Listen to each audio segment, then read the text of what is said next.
So we will meet tonight. Yeah, Hiranarayan. I wanted to know the difference between the mistake made by the Manomaya Kosha and the Anandamaya Kosha.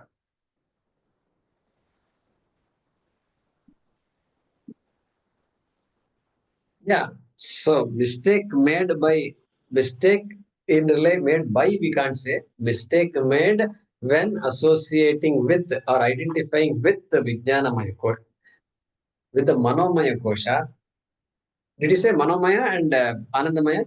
Manomaya and Anandamaya. Yeah, Manomaya is all attributes of the mind are projected on the self. So every thought process, everything, every thought that is going on in my mind, like agitation,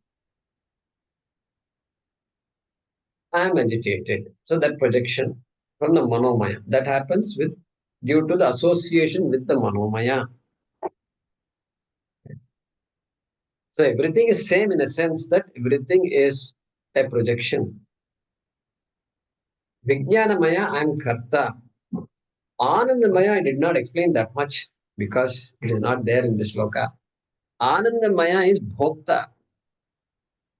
I am the experiencer. I am the one for which everything is required, everything is being done. That experiencer, Bhokta. I am the final enjoyer is me. The Swami is me. That experiencer Swami. That is what is meant by the Anandamaya Koshaha. The one for whom everything is meant for is Anandamaya Kosha. So what is the difference?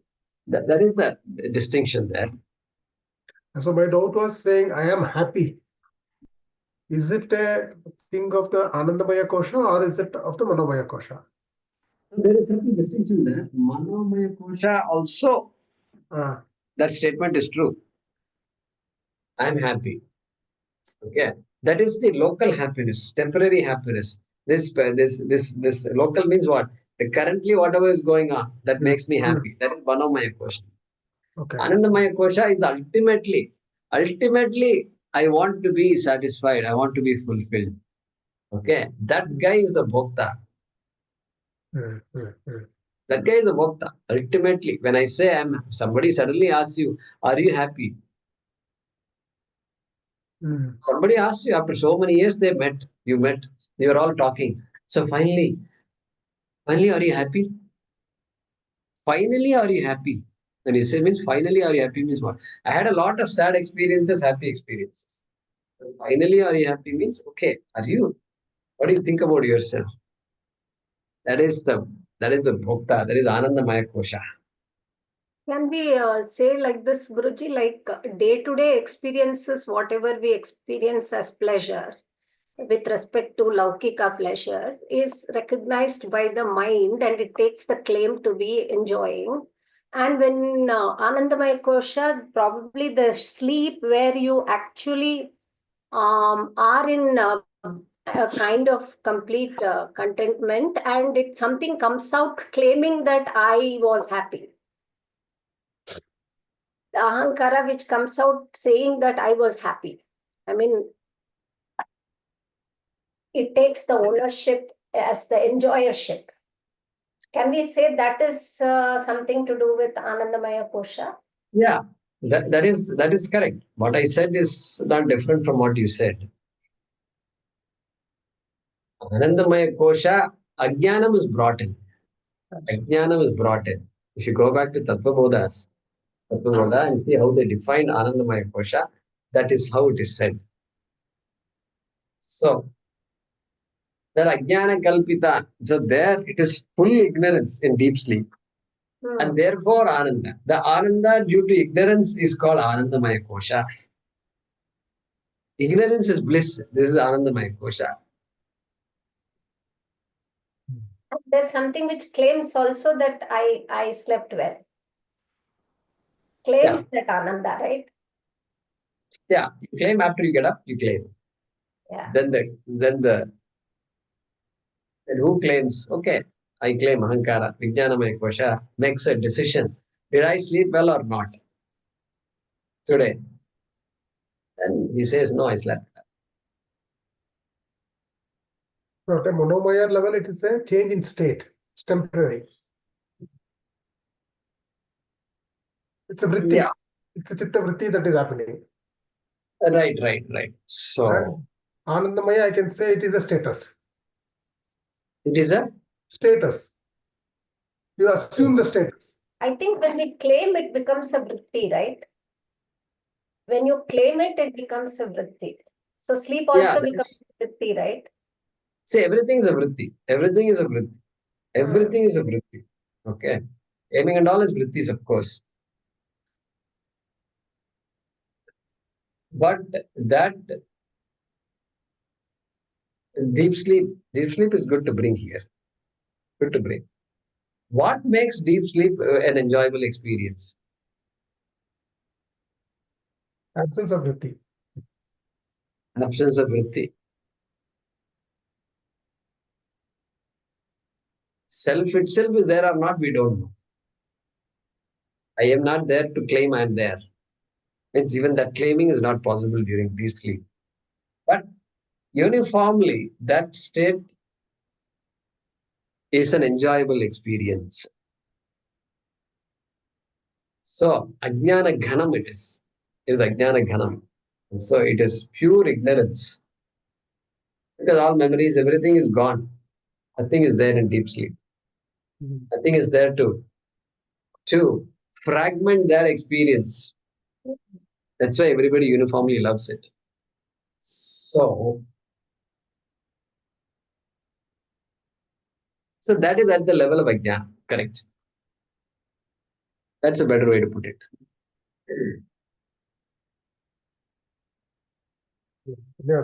So what is preventing me now from knowing that is here the mind is fragmenting?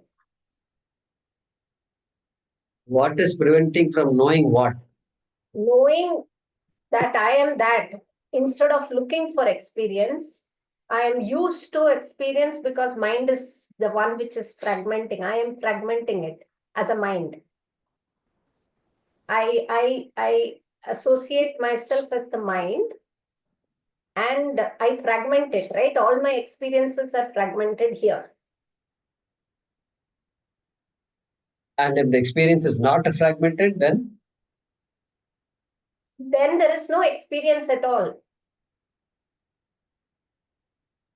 There is no experience at all when it is not fragmented.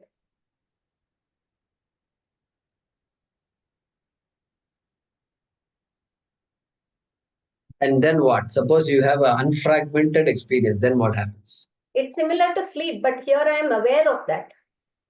That is realization, probably. I don't know. Here you know you are happy because next moment you are sad. So then it is a comparison. I feel the conclusions is the experience, right? I conclude there is time. I conclude that something started, something ended. There's the time. So all these conclusions fragments it, puts it in. It doesn't give me that continuous thing. I don't know what is continuous. Continuous also is function of time. You can't bring continuity here. See, continuous experience means what? That means there is no other thought in the mind, or there is no thought in the mind. No other thought, or no thought at all in the mind. That is what you mean by continuity. But that's not a practical thing, no? No, probably there is something what I don't know, could be something which, that's why I say I don't know what is continuous, because there's something which is not fragmented. And it's not an experience. So the whole idea of experience has to be given up. Because experience means then we become experience hunters after that. And like the person who literally asks, how do I maintain that great experience I had in meditation? Meditation is an instrument. It's a means for us to appreciate realities. So,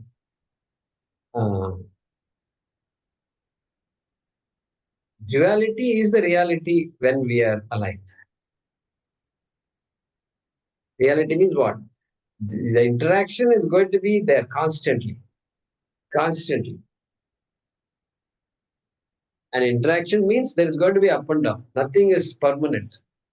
There is no, even the so-called experience that one is seeking, that also is never permanent. Never permanent, because that is the nature of experience. That is the nature of experience. That is why knowledge is so important. Knowledge. Jnanam. Knowledge of the rope is what eliminates fear from me. If somebody says, tell me what experience it is. What happened to the experience there? Experience is intact, only that your understanding is clear. No, And once the understanding is clear, then fear there is is a gone. there's a different kind of experience. Yeah, the experience of fear has gone. The experience of fear is gone. So therefore, experience is going to be constant. Then you look at limited as limited. Experience is constant. Yeah. Yeah. So that teaching is like that.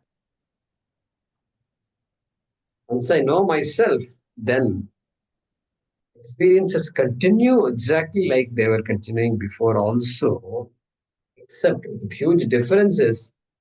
Now, I know that experience is me, but I am not experience. Means what?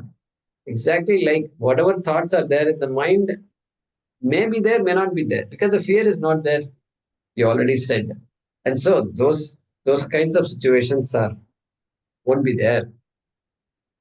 But a situation that creates unpleasantness will be there, and I have to deal with that unpleasantness. But it is understood as mithya. It is understood as something that will not fundamentally affect me. Nothing can affect me because I am the source of everything. So it's a big topic. And so we should not connect that to an experience, a long experience.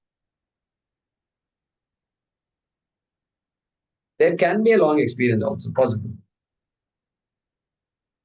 But vrittis are constant because mind, the nature of the mind is to produce vrittis.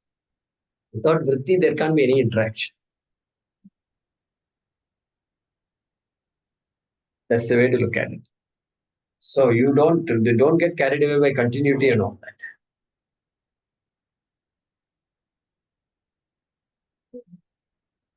Continuity will not work here. Continuity is only in jnana. Shuddhe Brahmani Sthapanam. That is the continuity. This earlier we saw, no? Samadhanam. Shuddhe Brahmani Sthapanam. When I know it's a rope, then that knowledge is permanent. It stays with me forever. In the example, that is called Shuddhe Brahmani Sthapanam.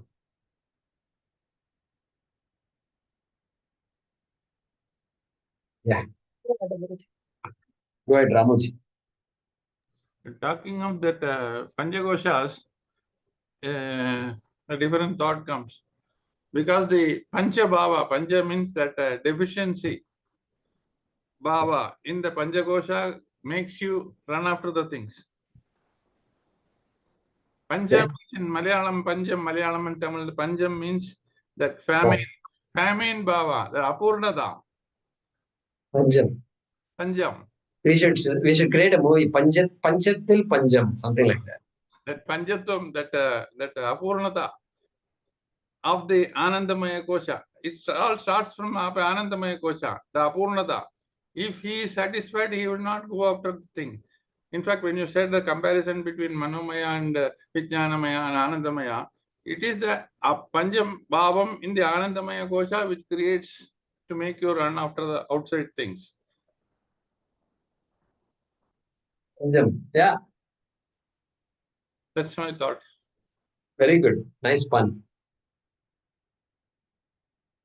Always deficient. power. Thank you. Thank you. We'll pause with that.